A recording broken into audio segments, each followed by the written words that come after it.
ભૂતાનના વિદ્યાર્થીઓએ વડોદરાની પારુલ યુનિવર્સિટીમાં એડમિશન લીધું છે। સમાચાર સામે આવી રહ્યા છે। ભૂતાનના વિદ્યાર્થીઓએ પારુલ યુનિવર્સિટીમાં એડમિશન લીધું છે। ભૂતાનના 300 વિદ્યાર્થીઓએ યુનિવર્સિટીમાં એડમિશન લીધું।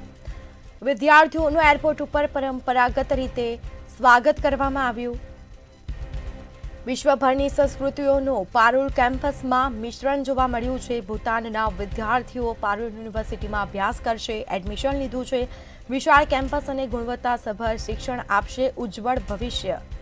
ભારત અને ભૂતાન વચ્ચેના શિક્ષણ સંબંધોને પણ ખૂબ મજબૂત કરશે।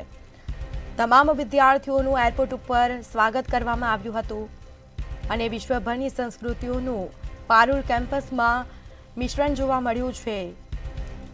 ઘણા દેશ વિદેશથી વિદ્યાર્થીઓ અભ્યાસ કરવા માટે પારુલ યુનિવર્સિટીમાં આવતા હોય છે અને ભૂતાનના વિદ્યાર્થીઓએ પણ પારુલ યુનિવર્સિટીમાં એડમિશન લીધું છે।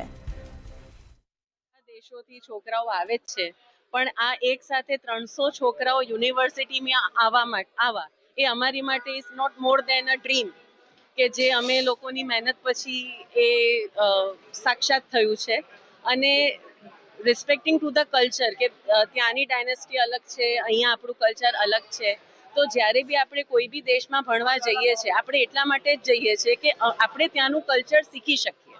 આપણે આપણી જ જગ્યાએ અગર ભણતા હોઈએ તો આપણે એમાંથી જ થશે। હવે અત્યારે જે એન્વાયરમેન્ટ છે એમાં ગ્લોબલ છે, એટલે આપણે આજે ગમે ત્યાં આગળ વધવું છે તો આપણને બધી જગ્યાએ સેટ થતા અને અનુકૂળતા પ્રમાણે રહેતા આવડવું જોઈએ। તો આ રીતે આપણે એમને એક માધ્યમ આપીએ છીએ। ભૂતાન સાઉથ એશિયન દેશ છે, આપણે કહી શકીએ, which is very much close to India. તો આ એક ગ્લોબલ આપણે એવું જોઈ શકીએ કે જીઓપોલિટિકલી આ એક માસ્ટર સ્ટ્રોક છે।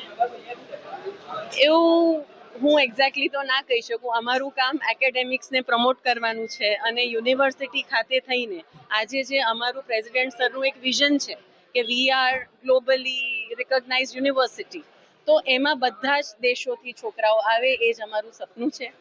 અને